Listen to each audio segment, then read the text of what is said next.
Geospatial science relies heavily on remote sensing to monitor, measure, and assess the Earth's surface without being there. It uses satellites, aircraft, and drones to collect electromagnetic energy reflected or emitted from the surface. There are two main technologies: active and passive remote sensing.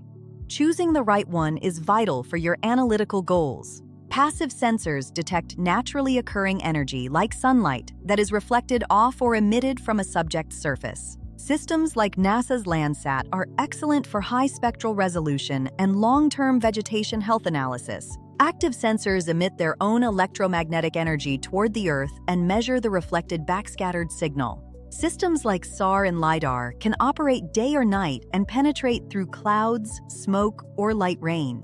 Passive sensing offers rich spectral info, while active sensing is key for terrain, structure, and disaster monitoring.